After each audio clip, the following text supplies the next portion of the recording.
नमस्कार. आज आपण एका अशा विषयावर सविस्तर चर्चा करणार आहोत जो मला वाटतं केवळ श्रद्धेचा नाही तर तो जगण्याचा आहे. आपला विषय आहे ज्ञानेश्वरी पठणाचे महत्त्व. यासाठी आपल्याकडे विद्यावाचस्पती विद्यानंद यांच्या लेखनातील काही उतारे आहेत आणि आपलं आजचं ध्येय असं आहे की संत ज्ञानेश्वरांनी 13व्या शतकात रचलेला हा ग्रंथ तो फक्त एक पूजनीय ग्रंथ आहे की त्या पलीकडे जाऊन तो आजच्या धावपळीच्या जीवनासाठी एक ऑपरेटिंग मॅन्युअल ठरू शकतो हे तपासायचं आहे.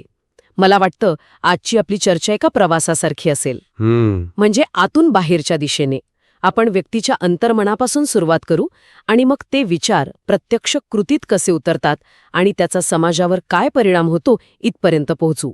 खूप छान मांडणी आहे ही, आतल्या जगापासून बाहेरच्या जगापर्यंतचा प्रवास. कारण कसं आहे, ज्ञानेश्वरीकडे फक्त धार्मिक चष्म्यातून पाहिलं की तिचं खरं सामर्थ्य दिसत नाही. बरोबर. आणि विद्यानंद यांच्या लेखनाचा सूरही तोच आहे. ज्ञानेश्वरी हा केवळ मोक्षाचा मार्ग सांगणारा ग्रंथ नाही, तर तो इहलोकात म्हणजे आपण जगत असलेल्या याच जगात अधिक चांगलं, अधिक संतुलित आयुष्य कसं जगावं याचं मार्गदर्शन करतो. अच्छा. त्यामुळे आज आपण पठणामुळे मिळणारी मानसिक शांती, त्यातील व्यावहारिक तत्वज्ञान, भाषेचं अद्भुत सौंदर्य आणि त्यातून घडणारा सामाजिक संवाद या सगळ्या पैलूंना स्पर्श करणार आहोत. ठीक आहे, चला तर मग सुरुवात करूया. मूळ स्रोतामधला पहिला आणि सर्वात मोठा दावा हा आहे की ज्ञानेश्वरी हा ग्रंथ नसून एक जीवन मार्गदर्शक आहे. हे वाक्य ऐकायला खूप भव्य वाटतं, पण याचं नेमकं अर्थ काय? म्हणजे आजच्या जगात जिथे गुगल मॅप्सपासून ते करिअर गायडन्सपर्यंत सगळीकडे मार्गदर्शक उपलब्ध आहेत, तिथे 750 वर्ष जुना ग्रंथ दिशा, स्थैर्य आणि सुसंस्कार कसा देऊ शकतो? हाच तर कळीचा मुद्दा आहे. म्हणजे बघा, गुगल मॅप्स तुम्हाला कुठे जायचं ते सांगेल, पण का जायचं आणि गेल्यावर कसं वागायचं हे नाही सांगणार. बरोबर. हे त्याला समजत नाहीये. आज आपलं आयुष्य ही एक प्रकारचं कुरुक्षेत्रच आहे, नाही का? हो, खरंय. कामाचा ताण, नात्यांमधली गुंतागुंत, भविष्याची चिंता, आपण सगळेच कुठेतरी अर्जुनासारखे गोंधळलेले असतो. बरोबर. व्हॉट टू डू हा प्रश्न प्रत्येकाच्या मनात असतो. अगदी. इथेच ज्ञानेश्वरी दिशा दाखवते. दिशा म्हणजे केवळ योग्य अयोग्य सांगणं नाही, तर आपल्या अस्तित्वाचा हेतू काय, आपलं प्राधान्य काय असायला हवं याची स्पष्टता देणं. दुसरी गोष्ट म्हणजे स्थैर्य. स्रोतामध्ये या शब्दावर खूप भर आहे.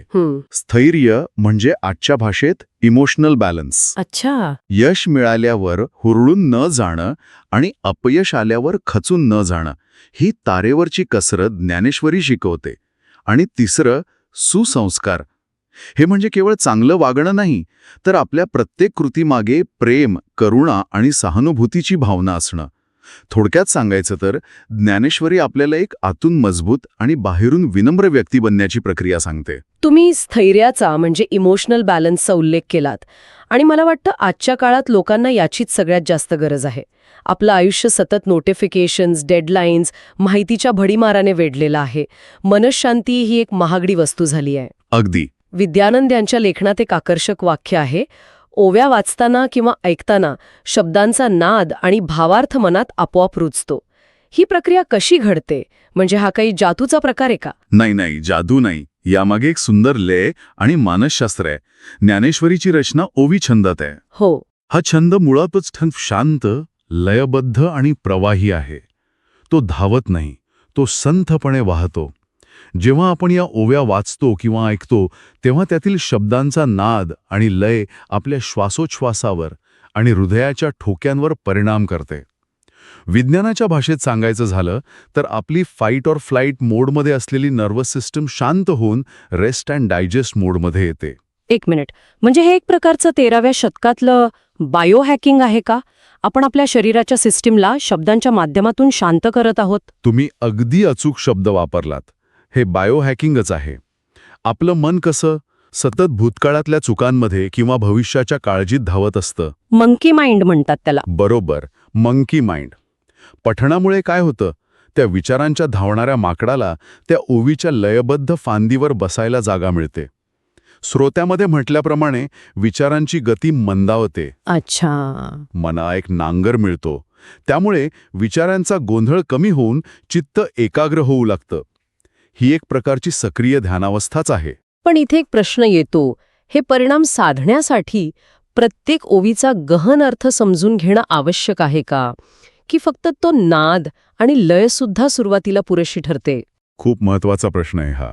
आणि याचं उत्तर असं आहे की सुरुवातीच्या टप्प्यात केवळ ती लय आणि तो नाद सुद्धा मनाला शांत करण्यासाठी पुरेसा आहे. खरंच? हो, अनेक लोकांना सुरुवातीला अर्थ कळत नाही, पण त्यांना पठण केल्यावर शांत वाटतं.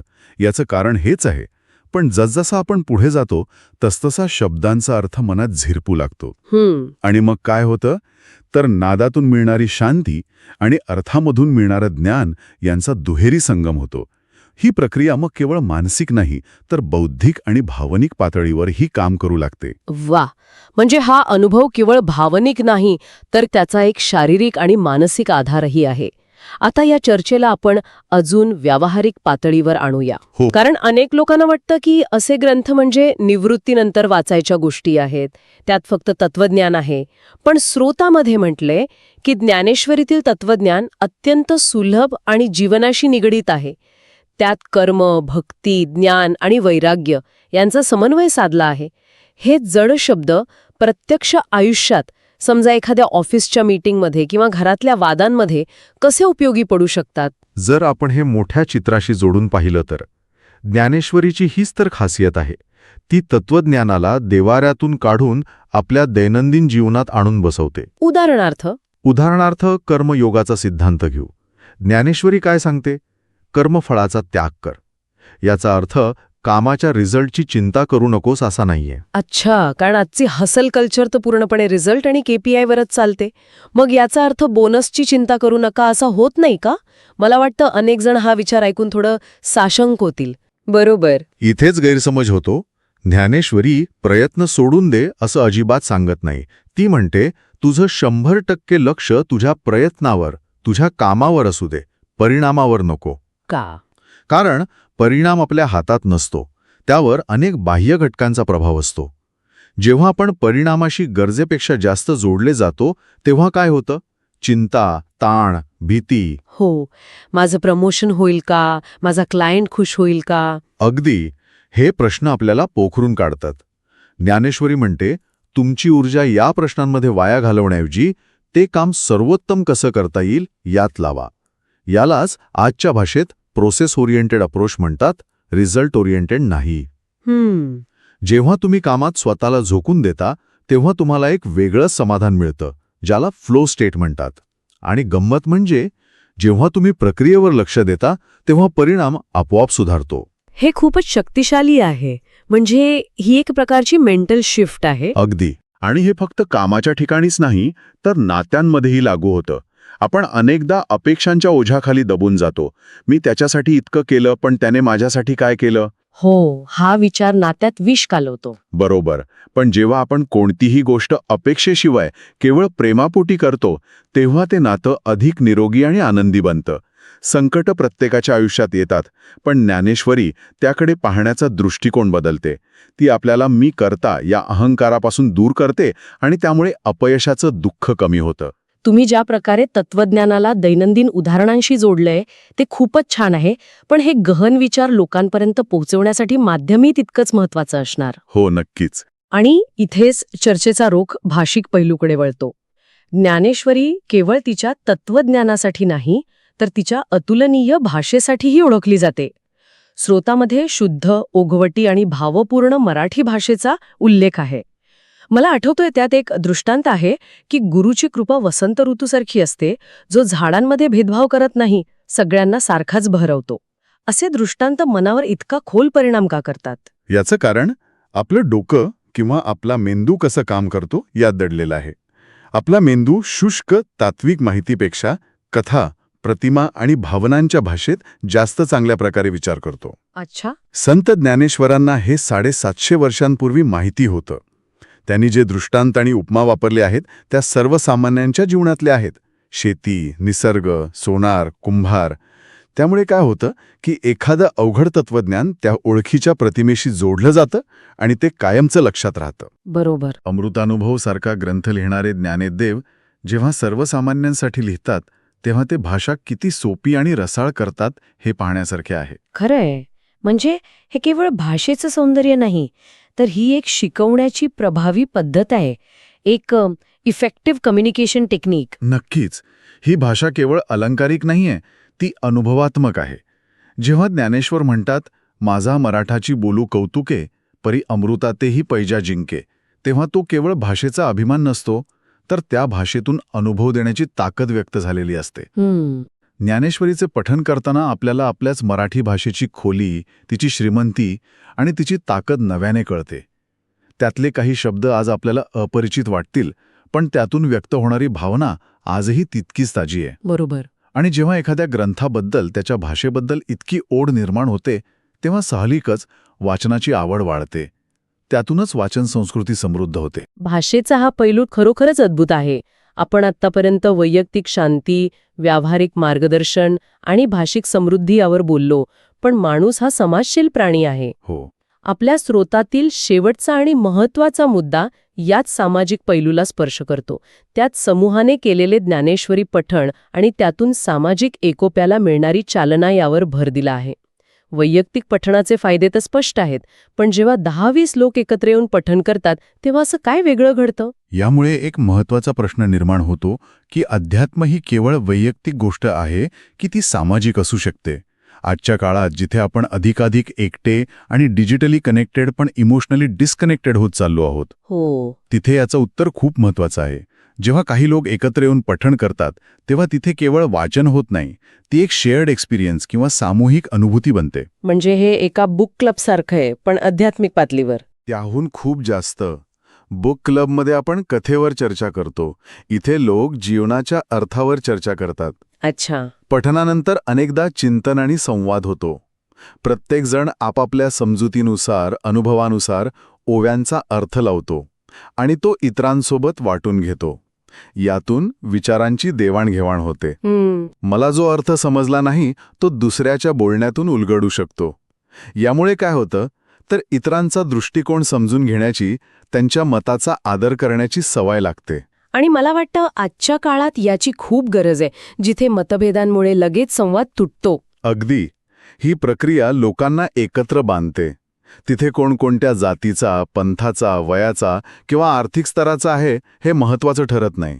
सगळेजण केवळ ज्ञान साधक म्हणून एकत्र येतात.